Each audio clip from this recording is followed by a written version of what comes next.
So, welcome everyone to our Wednesday call. And today we are going to talk about fearful animals and what to do when you come in contact with an animal that is either really super scared or maybe they're fearful of you and you being in their presence, or maybe it's because they're in a new situation.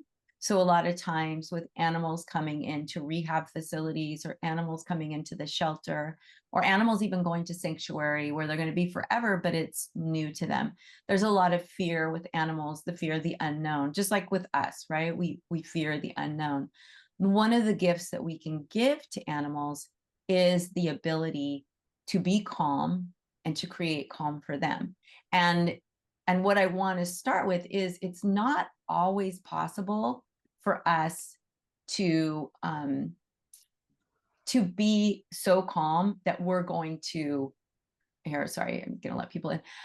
It's hard for us to create that energy of calm without the expectation that if I create this energy of calm, then naturally the animal should immediately calm down, right? And or at least that's our wish. And when we have that wish, we actually are pushing them away even further, because just like when we were going to go heal something, right? Oops, let me put it down mute. Just like when we're going to go heal, like, oh, I'm going to heal this animal, and we say don't do that because we're actually saying to the animal that they're broken. The same thing is true of when we're going to go sit with a fearful animal and we're like, oh, I hope I can calm this animal down. Oh, I hope, because our energy is we hope we can change that animal. And that's totally normal. It's totally natural. We all have it. I have it. I mean, a lot of these things that I'm talking to you about, I'm talking to you about them because either I struggle with them even now, or they were things that I struggled with a lot when I was first starting out. So there's zero judgment here when I'm sharing this information. It's not like, well, don't do this, otherwise you're doing it wrong. Everyone has to come to this understanding about how to be with animals in their own way. So wherever you are on this path, just know that when I'm talking to you about these things, don't have guilt about something you might have done in the past, and don't put a lot of pressure on yourself when you're with an animal to be like, oh, I have to be this way, otherwise I'm pushing them away, I'm making it worse. Because animals are so understanding of us. They do not see us as we see ourselves. They do not see us as these great saviors that come in. They see us as the flawed beings that we are, but they love us anyway. So always give yourself that kind of grace, the same grace the animals give you. So when we go in to sit or to be with an animal that's stressed, or let's say you're out, I mean, this happens at the vet's office, right? You see animals that are completely stressed out and you want to help. The best thing that you can do, and we say this over and over and over again, and the reason we say it over and over and over again is because it works, but our egos have a really hard time grasping the fact that all we need to do is just sit in the energy of love and just sit and say, you are safe, all is well. What is it? You are loved, you are safe, all is well, right? So when we say that, our energy changes. Words matter. Words have energy. It's in Japanese, it's called kodadama. That's the power and the energy of the words. So when we say, you are loved, you are safe, all is well, they're feeling that. And even if we don't feel it when we first say it, if we keep saying it and reminding ourselves, in this moment, they are safe, they are loved, all is well. Because in this moment, when you're sitting with an animal, no matter who that animal is, you, of course, you want to help because you love animals. So already that is a very true statement. The animal is loved by you. That is a very true statement. All is well in this moment. Now that one's a little bit harder to get your head wrapped around, because you might be like, no, in this moment, it's not okay because they're really stressed out, or this is happening to them. Or like, I remember one time at care, and this was very hard, a little, and I think I've shared this story with some of you, so I apologize for repeating it. But for those of you who are new, so, care is a wildlife sanctuary, but Kristen, who is a wildlife rescuer, she can't rescue, because of state laws, she can't rescue an animal unless it's on her property. So there was a possum, and because of the injury on the possum, what Kristen believes is it was picked up by an eagle or a hawk, because it had a big puncture in its back and lifted up and probably fell to the ground. So it had a deep puncture, but it had been hurt for probably a couple or however many days it takes in order to get maggots. So the possum crawled on the property, and of course, no accident, right? Because we're doing a class, and the energy of the class is big. And this is what I always say to you guys: when you're sitting and meditating, when you're sitting and just being peaceful, you never know who or what your energy is affecting. And so this little possum crawled onto her property. And so who knows how long this possum had been hurt. So Kristen, and it was all scared, and it was very violent. You know, it was trying to bite, but Kristen's really tough. I was scared of it. And so she had me hold a spoon so it could bite the spoon. It was like a metal spoon, while she was trying to flush out. She was holding it by its tail, trying to flush out all of the maggots so she could get his wound clean, so that she could get him prepared in a little, enclosure, and give him medicine and food and make him safe. And so, there's a lot of fear going on with the animal. There's a lot of stress. I'm feeling stressed because I'm a little bit scared of the animal, and that's going to happen. I'm also scared of cats. So my sister has cats. I'm not like totally scared of cats, but I'm scared of cats biting me. And a cat bite is really bad, and that's not why I'm scared. I'm just scared of the pain of getting bit. So, I have fear. When I have fear about an animal, I have to be really careful, because my fear comes up really fast and it's really big. And so I'm sitting there with this possum, and it's like stressed, and I'm teaching a class. I'm teaching. I should just be able to just go, oh, right, everyone, let's get Zen now, right? It's like, no, of course, my real Leah comes up and is like, oh my God, this is scary. This little animal with his sharp teeth. I mean, and he's thrashing around, and I'm just like, oh my gosh, oh my gosh. So I had to ground myself, right? I had to stop, even though I had just come from teaching in this beautiful Zen place. The reality is I had to stop and go, okay, Kristen, give me a sec here. Okay. And I think the students at that time were out doing a meditation, so they weren't around. So I'm like, okay, all right, let me get grounded. Let me just remind myself, all is well, all is well. And that's just what I kept repeating: all is well, all is well. Kristen's got this, all is well. And a little bit, not a lot of it, but a little bit, that you could see the possum was starting to calm down, right? Okay. It hurts what Kristen was doing to it, the flushing of the maggots. This was painful for the poor possum. And he or she was completely scared. So I helped Kristen with that, and it got calm, and I got calm, and the possum got a little bit calmer. And then she was able, not me, but she was able to put him in an enclosure, and then she gave him some meds. And it was really wonderful, because we were all able to then, be around the possum. And even though at first, when she put him or her in the enclosure, she hissed, she never hissed again after that, which I took as a really good sign. I mean, obviously she had medication too, but I also took it as a really good sign that the animal was feeling safe, because Kristen has like enclosures kind of around her property for the smaller animals. And this one was kind of not under bushes, but there was a lot of greenery around it. So there was a lot of protection and enclosure besides, because it's just a kind of like a fenced cage kind of thing for this little guy. So it was really nice. He was nice and like almost like in a little cave, and he could try and heal. Now, we were all surrounding this possum with love and support. Here's the next thing, and I'm going to do a talk about this as well, but the possum passed away. Now, another thing that happens with scared and upset animals is that we have this tendency to be like, I'm going to make everything better. This is going to make everything better. Like for the possum, oh my gosh, you're here. This is safety. We're going to make everything better. You're going to get healed, and you're going to be on your way, right? I mean, it's completely natural to think that. But when we're thinking that, and this is the same with like when we're with a really scared animal, we have these thoughts in our head that everything's going to be fine. I can sit here, I can be with this animal, and everything's going to be fine, because I know that this works. And it's true, it does work. But we also have to prepare ourselves and remind ourselves it doesn't matter what the outcome is, because a lot of times the outcome is not something we can see. We don't know how an animal feels. We can't, we have no idea of, we can't really track it. I mean, we could scientifically with like heart monitors and things like that, but we don't know how an animal feels.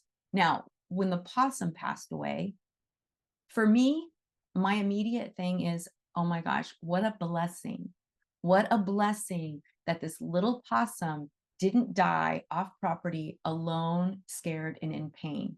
Instead, this little possum passed away knowing it was loved, it was safe, it mattered, right? Everybody wants to be seen, heard, and appreciated. And that is what this little guy felt. He was no longer exposed. He was in a very safe place. He had food. He didn't have to go try to hunt and get food. He had medication that helped numb his pain. And he was there surrounded with us and our energy. And I am truly believe that that little guy was just attracted to the energy, because it's not just us. You have to remember, it's not just us creating this energy. And same with you, when you go and you sit with an animal, it's not just you creating this energy. As soon as they connect, whether it's obvious to you or not, the energy starts to go deeper. And then it starts to spread out, and who knows who else. But at CARE, I love going to CARE, and I hope that all of you can go one day, because at CARE, you can actually feel it. You can feel the difference when it starts to go out and out and out, and all the animals start to connect, because the entire property, both wild animals, both caged animals, birds, everyone gets quiet and they're deep into this calm energy. So for the possum, yes, that was sad, but it was a really good teachable moment, because we have to let go of what we feel the outcome should be. Because as soon as we start bringing, oh my gosh, this should have happened, oh my gosh, he died, that's really sad, what are we doing? We're bringing the energy down. And so if we would have done that with the scared possum, which I had to tell my students over and over, do not feel sorry for this possum. Do not have that energy of, oh my gosh, this is horrible, oh my gosh, you got attacked. It doesn't matter. That's done, right? Whatever has happened is done. We can't go back there, because once we do, our energy becomes heavy and it becomes icky and it becomes not very inviting. And when we're with animals, we want them to be open, right? It's the same thing when we're going with scared animals. If we're like, oh my gosh, this is really bad, oh my gosh, this is, he's so stressed out, and oh my gosh, can I do this, can I hold space for this animal, just like with me and the possum, right? I wanted to share that, even though we're talking about scared animals and he was scared, that was that, but I kind of veered off into the dying part. But there's that part of us, it's like, oh gosh, can I do this? That energy is also irritating. I know that I was irritating that possum even more by me going, oh my gosh, okay, that energy is not good, but it's natural. But you also help animals who are facing death. They need help as well. Most animals know that they will be, yeah, exactly. I mean, what we're here to do is hold space. We are here to hold space. That's it. We're not here to change anything or make anything better, but in that space of just us being in that energy of love, and just reminding the animal that they are safe, they are loved, and all is well. Whether they visibly show a reaction to this or not, it's not for us to say. A lot of times, you don't know how maybe an animal is slightly calming down, but they're still in that physical thrashing, and but just a little bit, they're starting to feel, okay, I feel slightly calmer. Our humanness wants them to go, oh, this is here. Oh, she's holding space. Oh, I'm just going to calm down. I'm going to relax. No, that's not the reality. Especially, remember, a lot of times you're a stranger. I was a stranger to that possum. I've been in other situations where horses come in or new dogs come into the shelter. You are a stranger. You're just as dangerous to them as anybody else. It doesn't matter that you have this loving energy. And a lot of times, again, going back to my original statement, yes, we have this really loving energy. But what are we saying? Oh, I really want the animal to calm down. I want to change the animal. That energy of I want you to change, is not a positive energy. It's not a loving and kind energy. It's not a compassionate energy. Compassion means you're meeting that animal where they are and you're saying it's okay. And that's really hard for us, because as humans, like, we want to see a different reaction. We know, oh my gosh, I have this great gift. And here's another energy that's not good. And this is okay. So I am going to be, you guys know how I am. I'm so effusive and right. Okay. Well, that's how I am when I get excited about animals. So, around a scared animal, sometimes, especially in the shelter, I'm too much. I'm too much for that poor little animal. And we all know how that feels. How many of us have been like in a more downer mood, not a down mood, but just a more quiet mood. And you have a friend or you have somebody who's like, oh my gosh, and you're just like, oh, okay, I'm just not at that. I can't match that energy. And when you can't match an energy, it doesn't make you feel good. So remember, when you want an animal to match your energy, you have to let go of expectation and you have to match their energy. So if they're stressed and calm is the energy, then you just go inward for yourself without thought of, oh, I need to change this. Oh, I should be doing something. Oh, if he doesn't calm down, this is going to be bad. No, I'm just going to go here. And you just close your eyes and you let go of all outcome. And if they match, great. And if they don't, that's fine too. Because guess what happens a lot of times with animals? And you'll see this in the shelter. A lot of times what happens is you're sitting with the animal. They might relax, they might not. But whatever it is, once you leave, then that energy is still there, people. Your energy is still there. There's all kinds of scientific proof about this. Your energy doesn't just disappear as soon as you disappear. Your energy is still there, and the animal can then relax in that energy because now you are no longer there. Or when your attention is turned, so this would happen a lot. I would be with an animal, they would be relaxed. And as soon as I started talking to another shelter worker, the animal, like the dog or the cat, would be like, and go even deeper.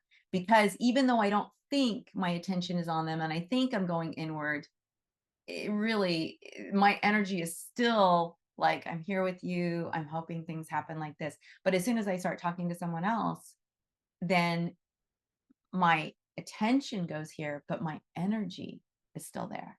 And now they can relax. So just remember that even though you might be sitting with a very anxious animal and they might not be showing any type of visible relaxation to you, know that there is a possibility once you leave that they will relax, or once they're alone that they will relax. And I have no idea. I know there is a scientific study about that, Kirsten, but I don't know. I do know that they have done studies and it's a government test, and I can't remember. Greg Braden talked about this in one of his books or lectures, and then I looked it up and found it, but this was years ago. There was a government test where they took, like, I don't know what kind of cells, we'll just say DNA cells, right? And they put it in a petri dish, and they had the person in the same room as the cells, and they had monitors on the cells, and they had the person react to different things, like what made them sad, what made them happy, what made them angry, and the cells would react. So then they put the person in the next room, not with the cells, and the cells kept reacting. So then they put the person like in another building, and the cells kept reacting. So then they put the person like, however many miles away, the cells kept reacting. So then they put the person like 1,000 miles away, the cells kept reacting. We are leaving DNA everywhere we go, right?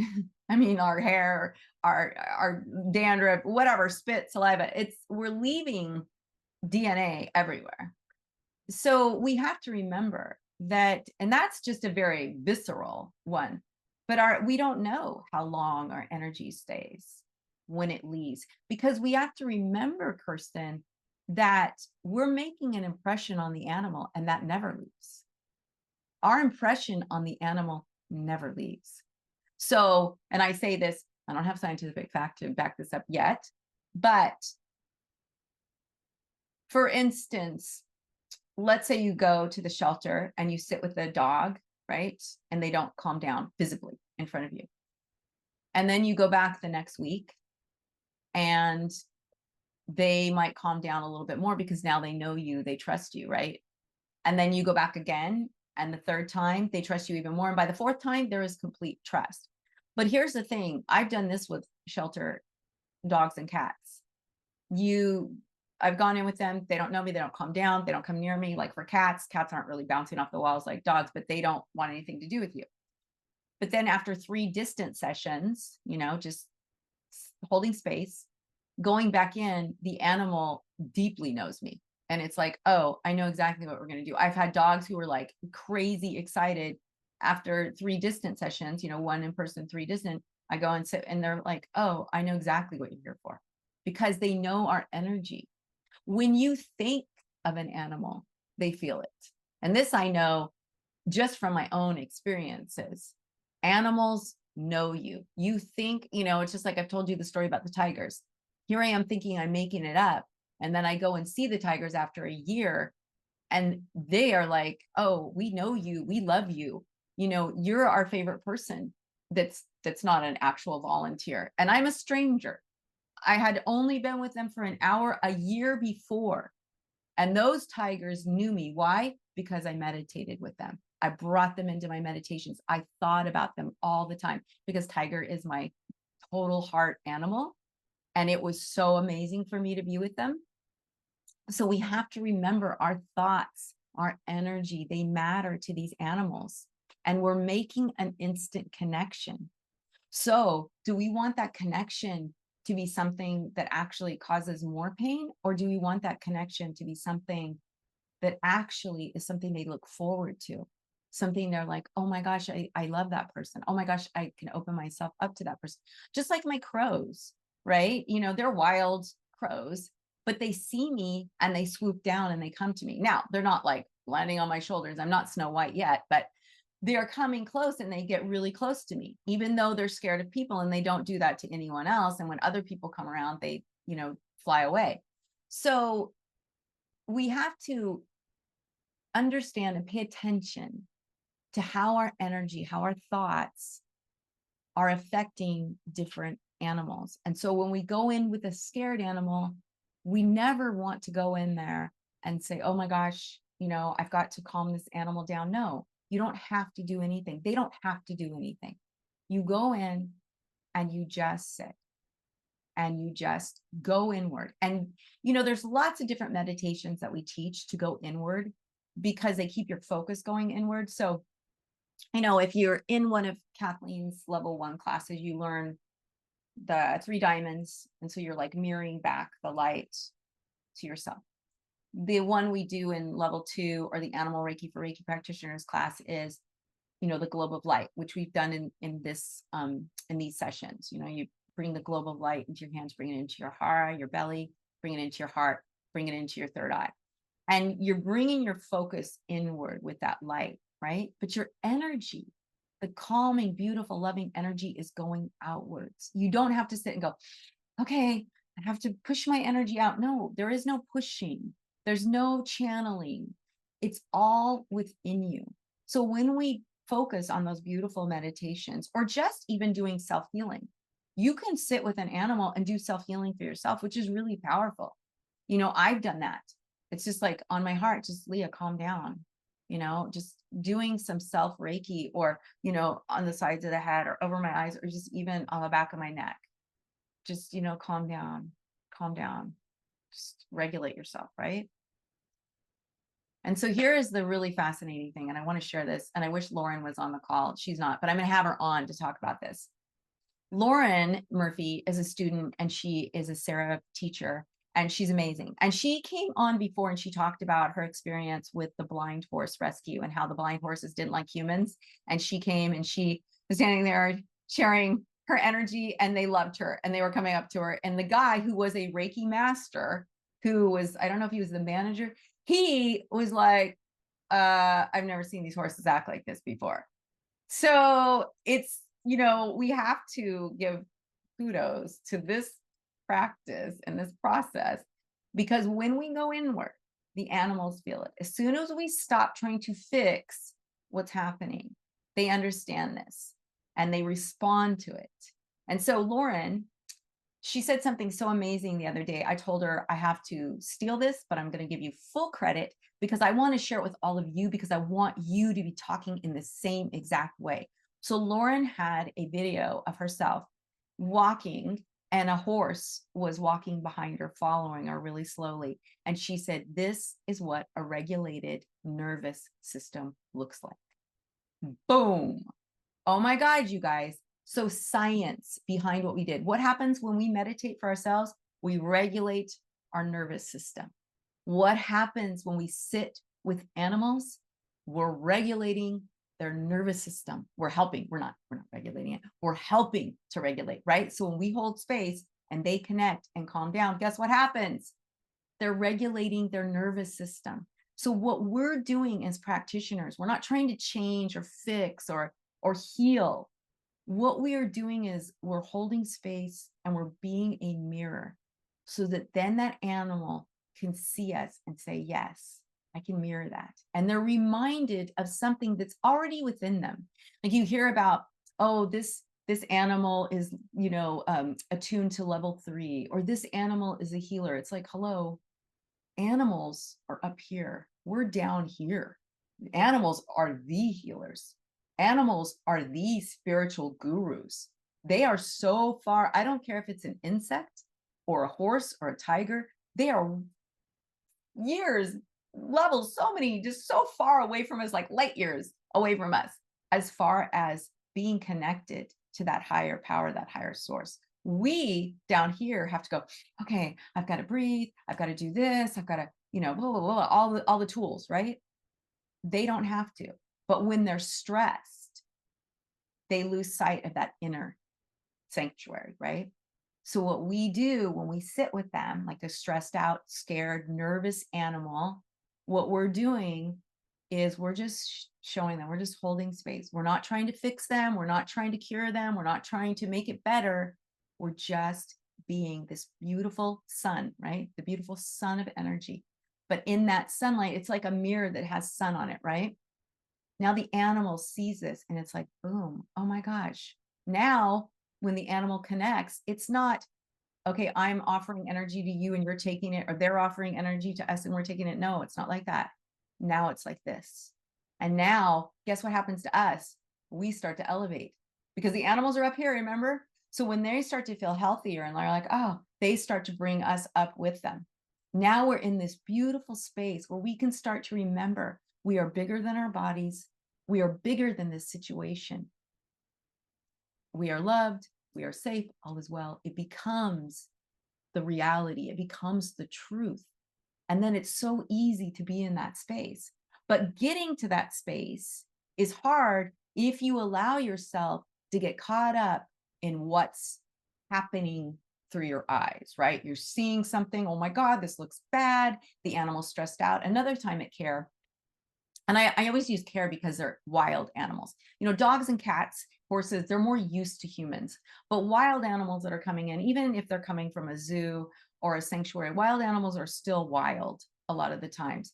And one time there was a confiscation of all of these wild animals. There was an owl, there was emus, there was lemurs, there was a tiger, but I don't think he was part of that. I think that was a different tiger, because he was more acclimated to humans. But there was a hawk. And so there were these animals that were incredibly scared. They had been taken from their home. They're coming to care. Now, the scary thing about care is they can smell tigers.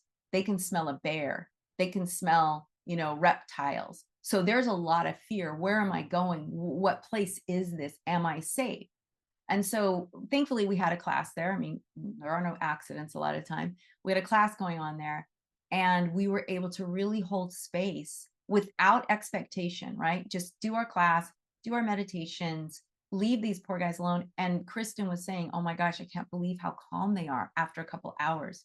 So usually it takes them forever to finally acclimate, days to acclimate and start to trust. And even one of the foxes that came in, not through that confiscation, but through a different one. I can't remember her name. I think it's Autumn. There's Summer and there's Autumn. And I think Autumn's the one that's really fearful, but I'll just say Autumn. So Autumn would never take anything from Kristen's hand. She wouldn't take food from her hand. And we were doing a class and one of her volunteers never took the Reiki class, but her energy is so beautiful and calm. She's just such a lovely person. And she went into the enclosure with the two foxes, Autumn and Summer. And Autumn came up and took chicken out of her hand. And she came back and she was so excited. She's like, oh my gosh, Autumn took chicken out of my hand. I can't believe it. And Kristen said, Autumn's never done that to me. And she was like, oh my God, you're kidding. Oh my God, really? And she's like, no. So you don't have to know Reiki in order for this to happen, for you to have these connections, for you to have animals trust you. What you have to have is a calm, loving presence.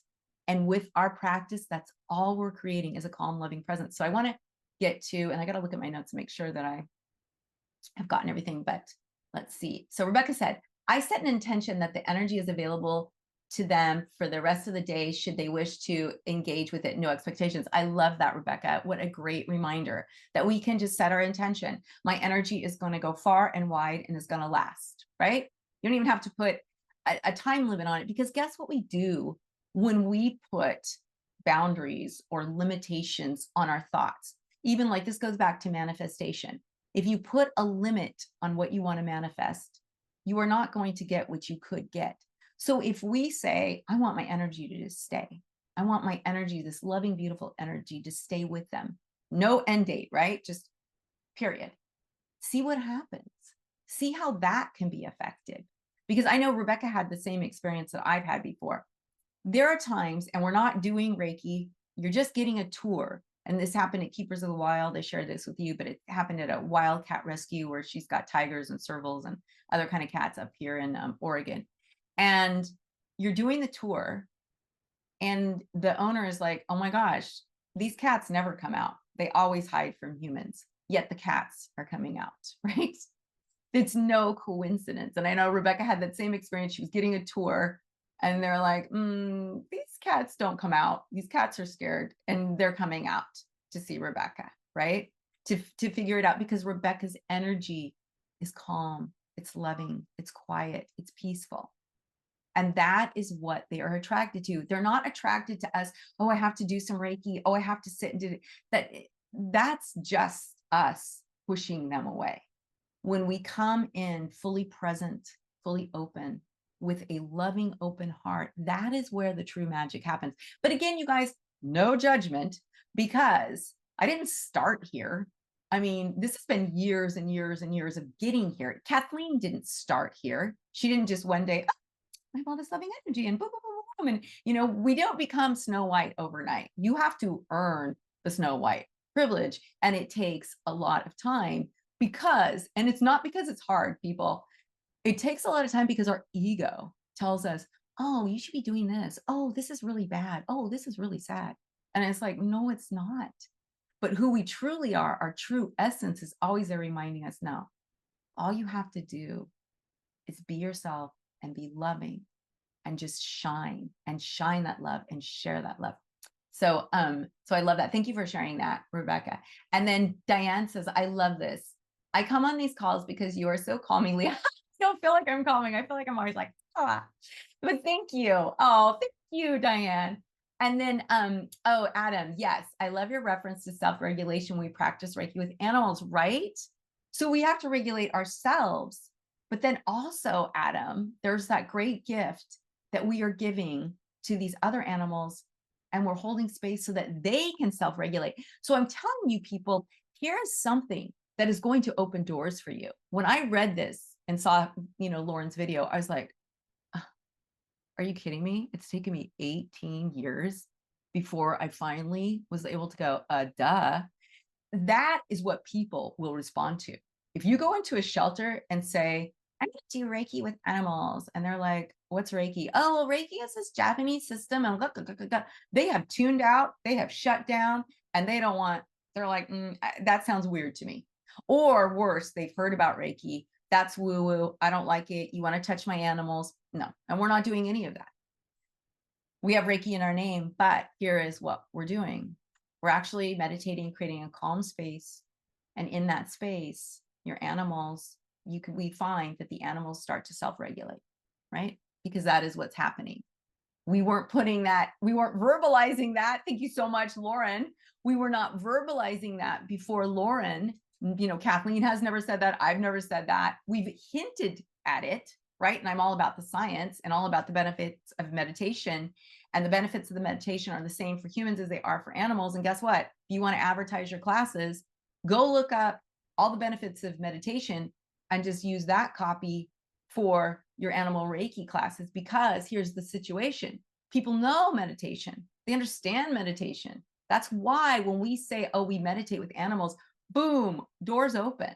But we say, and we learned this the hard way over years, I do Reiki with animals. Now, there are some people that are open to it. I'm not saying that it's never going to work for you. But if you really want to be successful and you want people to open doors to you, you've got to talk in a way that they can easily and quickly understand. And when we say the word Reiki, just like you, if I were to say, oh, well, what I do is unapproachable, and you would go, what? What is? And so all you're thinking is unapproachable. You're not thinking about everything I say after that is like, okay, wait, what? And that's sometimes the word Reiki for people. That's what they hear. They hear something they've never heard before. And they're just like, okay, what is it? And they don't understand it. And then the more you talk about it, the more they think, this sounds weird. This sounds really weird. What? I don't get it. But if you say I meditate with animals, oh, what does that mean? What is it? Do you teach I get this a lot. Do you teach animals how to meditate? Like, no, I don't teach animals how to meditate. They teach me how to meditate. And so it's an easy switch, and people are always fascinated, right? And then if you go to care, you get to say, oh, I meditate with tigers. What? You meditate with tigers? I've meditated with a crocodile. Oh my God, tell me more, right? Instant. You say you meditate with horses. What? How do you meditate with horses? It's like, it's very easy and it's very fun. There's doors can open for you. So that's kind of a little bit of a segue. Sorry about that.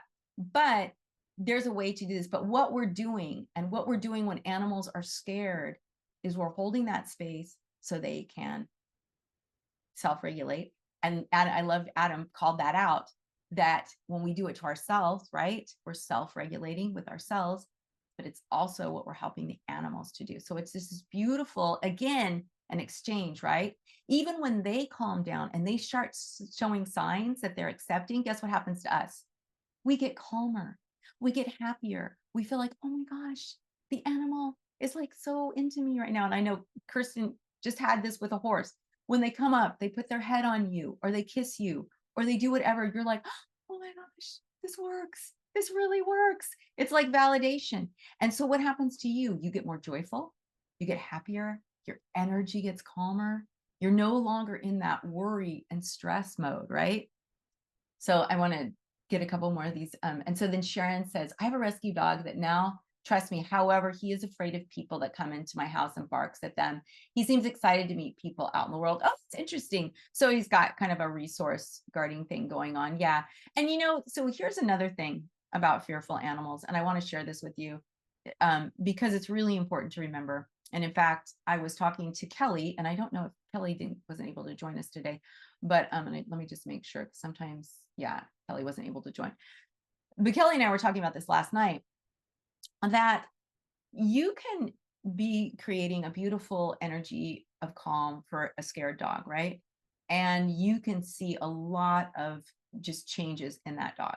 So most of my dogs have been fearful dogs, except for Shrek wasn't, but most of them have been fearful dogs. So a fearful dog, your Reiki is not going to change that dog. And the way I know this is because Kathleen had a fearful dog. I've had fearful dogs. Reiki helps give them peace, especially when they're at home. And when you're out with them, you can do, peace on the leash, and it helps them some. But sometimes you can't ever heal that part of them that's fearful. And that's okay. We have to be okay with that. We have to say it's fine. They might always be dog reactive. They might always be fearful. I mean, I have a little dog. She's very fearful. In an apartment building, it's a really scary place for dogs because you never know who is around the corner. And she's been attacked like by big dogs. They don't like her because she's little and black, I guess. I don't know. But like one dog jumped up in her face and snapped, luckily I pulled her away. But there's like always situations, or they lunge at her, and it's like, so she hasn't been attacked like physically, but she's been, well, one dog did grab her, but he didn't hurt her. But there, it's very scary. So Nina can get all kinds of Reiki, and we were out and we're being calm, but I can't cure that fear that she has. It's a deep fear that's consistently reinforced in the building, that there is something scary around a corner. You just don't know when and where. So we have to remember that what we're offering is just a space of peace. And that space of peace, even though it may not be curing everything, it's still valuable and it's still helpful to them, because then they can self-regulate quicker, right? So with Nina, she'll be barking or she'll get scared, but I can calm her down more quickly than, if, like, let's say she weren't. So she's not a good example, because she's never been the type of dog I can't calm down, because ever since she was 3 months old, she's always been in that Reiki space. And here I am saying, and I give her Reiki, right? So I'm telling you, it's hard to change her language. So no, when we're sharing that, say she gets a lot of it. But for Nina, or for Nina's, like, not for Nina, but for other dogs that I've been around, right? So like Titus was one that was fearful, wasn't necessarily doing Reiki every day with Titus, or even meditating every day at that time. But Titus, when we would have the sessions, he would be completely calm, and it helped him. So I could see how, even though he was still reactive when we were out on the walk, he was much more calm than when I very first got him as a rescue. So you just have to be really aware of what the signs are, right? The signs of stress and the signs of peace, right? When your animal starts to have peace. So one thing I want to get to quickly, because I know we're coming up on time, is, so remember that your energy, even your happy energy, can be really off-putting. So remember, we want to always just be calm. And sometimes we get excited, like this is me. I get excited because I'm thinking, oh my gosh, I can help this animal, or oh, I'm so excited. But that's not helpful. Because imagine, like, if I was with Trina and we were at a concert and Trina is really scared of crowds, and I'm just like, oh my gosh, it's going to be totally fine. It's going to be totally fine, Trina. And here, I'm going to do some breathing, and we'll do breathing together, and it's going to be totally fine. Trina's still like, I don't care what you say. We're in this crowd and I'm scared. So what's the most compassionate thing I can do for Trina? It wouldn't be to be like, oh, Trina, everything's fine, blah, blah, blah. Or here, okay, you have to calm down. You have to calm down. Okay, let's try to find some way for you to calm down. No, I would take Trina and try and put her somewhere where she wasn't exposed to that, right? So we have to remember that with animals. Sometimes it's the setting and the situation. Sometimes you have to remove them in order for them to then be able to relax. And sometimes you can't remove them. And that's okay.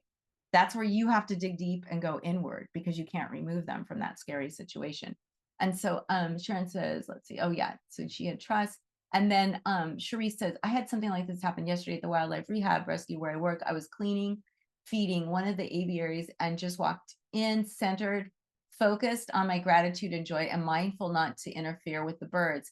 We don't want them to acclimate to people. Yeah, the birds flew away as expected, but one kept flying towards me and landing in front of me, and I realized something seemed off. I called the lead, and it turned out this little guy was injured and had to go to the hospital. I truly felt that my energy allowed him to seek the help he needed rather than, oh my gosh, that is such a beautiful example, Cherise. Thank you so much for sharing that. And this is why I love our community. When you guys share, it's just so powerful. I love this so much because it's true. I mean, that's happened many times before to me and to my students, and to, I know, Kathleen.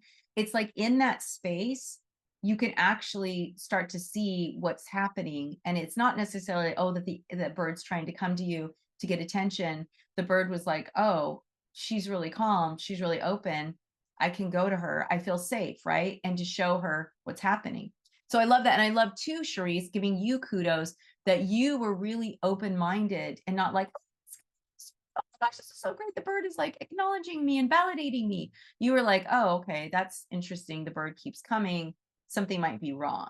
And you were very aware of that. So kudos to you for being observant. Kirsten said it happened with Sunday with the horse, touching her on her chest, and she's still on a high. It's true. It's when animals come to you, when you're in that space and you let go and they show you this is how it should be, then it's like, oh, there's a release, not only from you, but from the animal. Because now you're in that space where there's pure trust. You have to trust yourself. That is the big thing, people. We don't trust that we're enough. We don't trust that our energy is enough. But I'm telling you, it is enough. And with scared and fearful animals, we have to remember that we are more help to them when we can let go and just go inward. We don't have to try to fix or cure or make them calm when they're obviously very stressed out, especially if we can't remove them from the situation. We have to just let them be and allow them to be, because by doing that, we empower them too. We show them that even though you're really stressed, there's nothing to fear, right? And that's something that they'll remember. That's something that they'll take with them. So just don't worry too much about the outward signs of calm, because you may not get them, and that's okay. And so I just want to, and I did want to have just a couple minutes at the end. But I did want to share with you all about that regulating the nervous system, because, oh my gosh, that was just gold. And gold, not because Lauren's telling us anything we don't know, but she's giving us the language that then opens it up to other people. And so if we say to people, well, meditation helps me regulate my nervous system. And when I meditate and the animal agrees to just like calm down and relax, they start to regulate their nervous system, right? So they start to self-regulate. That language, I'm telling you, is so powerful, and it's so valuable, because it's going to help you when you're out talking about what it is that you do. And that's really hard. We've all been there. I mean, I've been doing this practicing for 18 years, right? Teaching for 17. And it's taken years for us to get the language right, because it used to be Reiki with animals, Reiki with animals, Reiki with animals for years. And then I think it was probably like 2000, maybe like 12 or 13. Then it was like, oh, we have to distinguish ourselves from all the other Reiki schools. So we're focusing on meditation. But that was a long haul too, because when you're working with people who have studied Reiki, and I never studied human Reiki, so it was a much easier leap for me, because one day I was like, well, what we're doing is meditation, so why can't we call what we're doing meditation? But that's hard. That was hard it was hard for Kathleen, it was hard for Kelly, because they had studied human Reiki for years, but I didn't have that. So for them, it was like, yeah, but we're doing Reiki. And I'm like, yeah, but we're not. We're not doing Reiki, because Reiki is hands-on healing for people, and for animals, it's not. So then that, it takes a while to get that shift.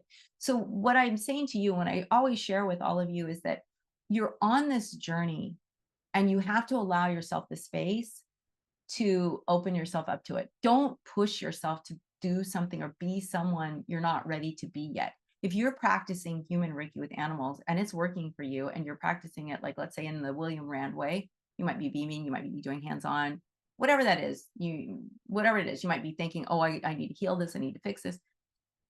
Just know that by coming to these talks, you're opening yourself up to something slightly different. You're opening yourself up to a different way. And once it starts working, then you're going to go, oh, wow, okay, yeah, this does work. So when we're talking about scared animals, don't judge yourself if, like, you're like, oh gosh, I was with this animal and they were scared and I did this and I shouldn't have done it. Don't worry about it. I mean, it was like me with the possum. I'm teaching a class. I've been doing, I mean, this wasn't like it was years and years ago. This was it last February, maybe? I can't remember, but it might have been like a year and a half ago. So it's not like you're going to be perfect once you get the system down. You always have to work at it. It's a practice. We have to practice every day. I know Kathleen struggles. I know Kelly struggles. I mean, Kathleen, and I think Kelly's been doing it. Well, Kelly's been practicing human Reiki since, I mean, 90s, and Kathleen since 1998. So we all struggle with this reality. We all struggle with, oh my gosh, having fear for an animal, having fear for ourselves, not being able to hold space in a way that is helpful for an animal. So when I'm sharing all of this with you, I'm just sharing with you some guidelines and some tips that hopefully you'll remember. And then next time when you're out with a scared animal, then you'll be like, oh yeah, okay. So I think that for the meditation that we'll do today, and I'll open it up in just a second in case anyone wants to make a comment.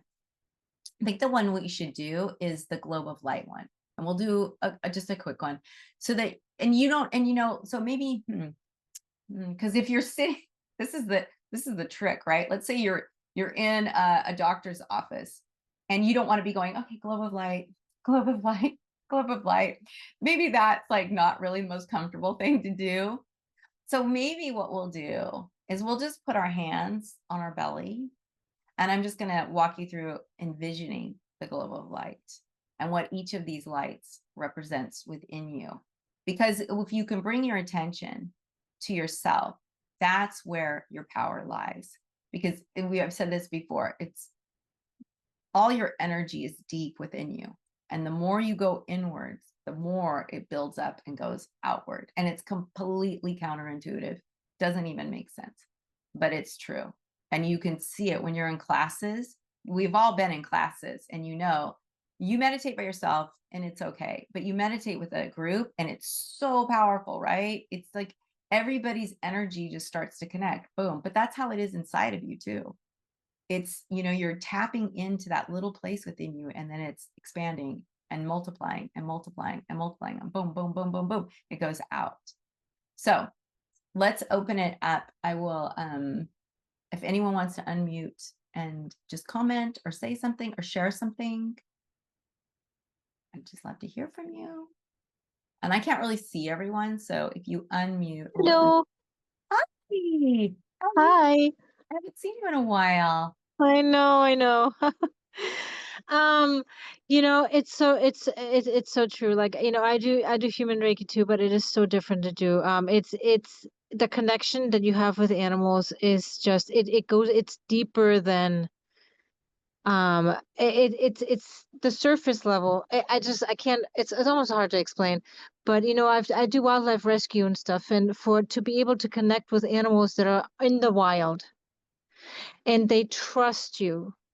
I rescued an owl. I calmed this owl down. It was sitting on the middle of the road, and I grounded myself so that I could ground the owl, and I was able to pick up this massive wild bird and move it safely to the other side of the road. And um, you know, I had a sheet with me. I actually ended up bringing it to the wildlife vet, but I just sat next to it and I just meditated with it. I just grounded it, and I'm like, it's okay. I just sent it the energy, and it ended up being so calm the whole ride to the vet that they're like, "What did you do to this animal?" And I'm like, "Nothing. It's energy. If you are receptive to them, they're receptive to you." And it is so huge. So I just, the let animals lead method is the best method to be able to connect with animals. There's nothing better out there. Honestly, there is not. I love it. Big heart. You can't see it, Thank but you so I'm much. giving And you a Mel big heart. knows because Mel's done all kinds of different practices. Mel is very, very talented. Thank you, Mel. I love that.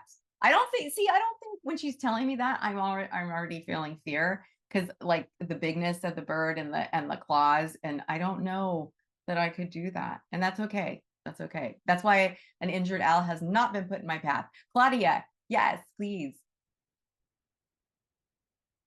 Hi. Yeah, I was thinking about how you cannot change a fearful dog, right? Right. And I was thinking, I used to have a very fearful dog too, and maybe I was not able to change her, but she changed me in the sense that she taught me how to accept her for who she was. So that's a very good point of how animals are our teachers instead of the other way Yes, around. no, I love that. I love that because yeah, that completely opens it up, right, Claudia? Because we think, oh, I need to help the animal, but really the animal helps us to be more compassionate and more understanding and more accepting of what is, right? Yeah, yeah, I love exactly. that. Yeah, thank you so much. I'm so glad you shared that. So let's do a meditation. Okay, so we're going to bring our hands into Gasho and remember, oh, and Monica said, yes, Claudia, great point. Yes. And Monica, welcome. So let's bring our hands into Gasho at our heart. Remember, when we do this, if we do this every time we meditate, what we're doing is we're reminding our body now is the time to bring calm. And you'll almost feel that go, oh, okay. And then if you want, you can close your eyes to close out all outside distractions. And we'll take a couple deep breaths here, breathing in deeply through your nose. Pull your breath deep into your belly. And then slowly release your breath out your mouth. And do 2 more of those breaths, making sure you're pulling your breath as deep within your body as you can. And then releasing your breath out your mouth.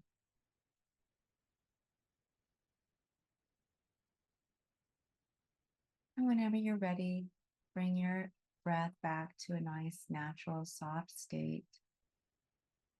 Start to feel a relaxation come into your body.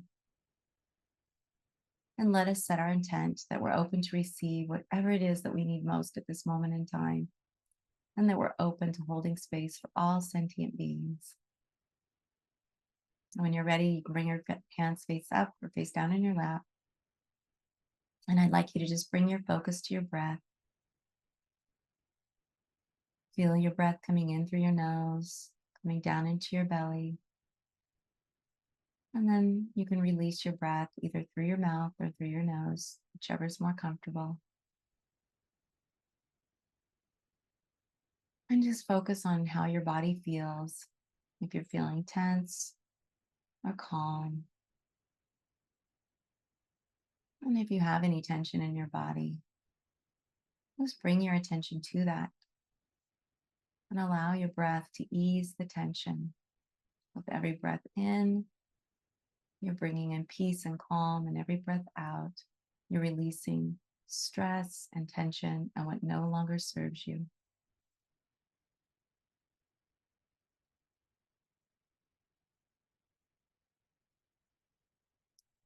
And now I'd like you to imagine there is a light at your belly.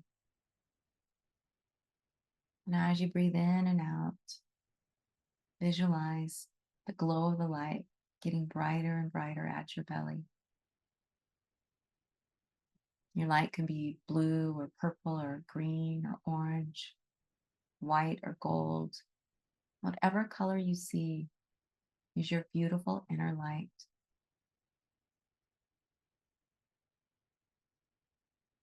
This light at your belly is your connection to the earth's energy. It is your connection to stability and strength. This light is what gives you grounded energy during stressful times. And now bring your focus to your third eye. And imagine there is a light at your third eye. And as you breathe in and out, that light grows brighter and brighter. And this light, this is your connection to expansion. It's a connection to peace, compassion.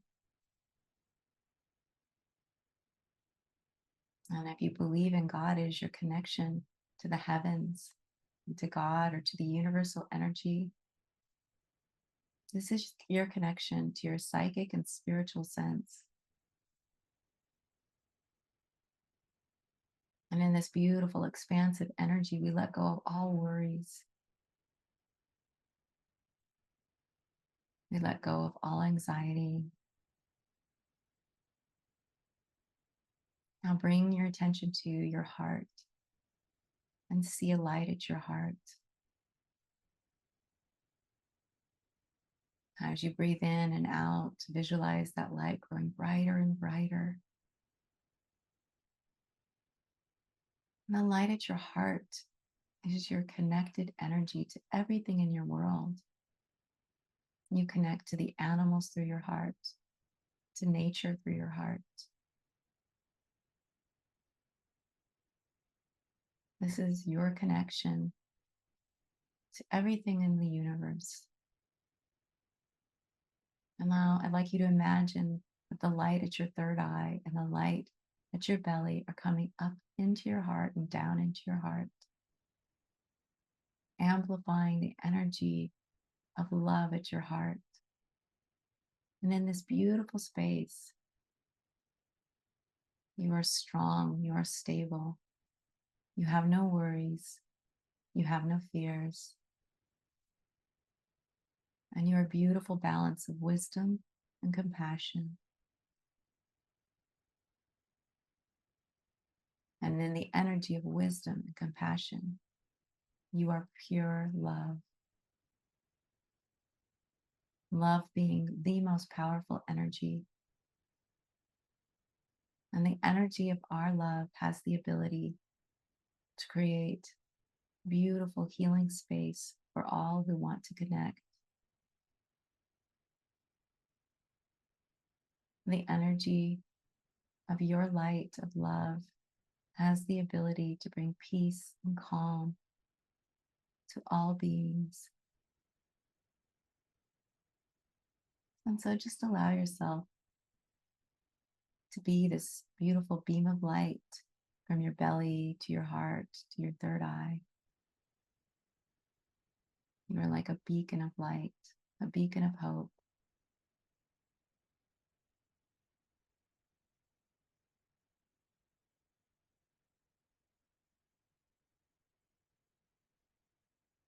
And now we bring our hands back into Gasho. And we set our intent that we're going to end the meditation, but we set our intent that we are going to keep this beautiful energy of light and love within us as we go through our day and into our week. Just remind yourself that you are love, you are light, and you have the ability to bring peace and love and understanding.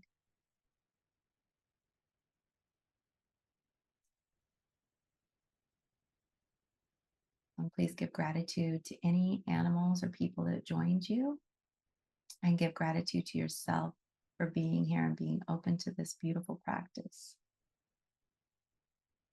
And whenever you're ready, you can open your eyes.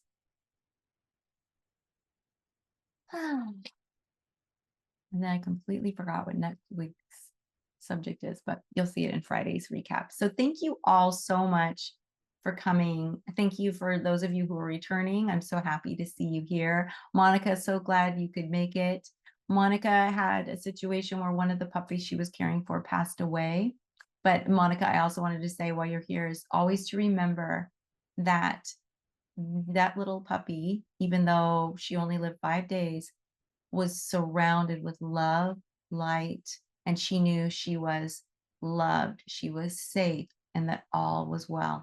And we cannot expect anything more for our animals when they pass if they can feel that. That energy is so powerful.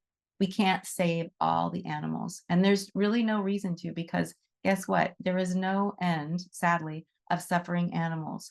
And when an animal passes, they're going to a much more beautiful place than what we're living in right now. But it's hard. It's hard to, when we devote time and energy to an animal and they pass. So I just want to acknowledge Monica and thank you so much for all you do for those beautiful dogs in Croatia, for what you did for this little puppy. But I also want you to know that what you gave that little puppy was so important. And we all have to remember that. We always want to save the animals, and sometimes we can't. But being there and being that light and reminding them, right, that they're seen, heard, and appreciated, right? That they are loved, that they mattered. That's really powerful. So thank you all so much for being here. Thank you so much, Monica.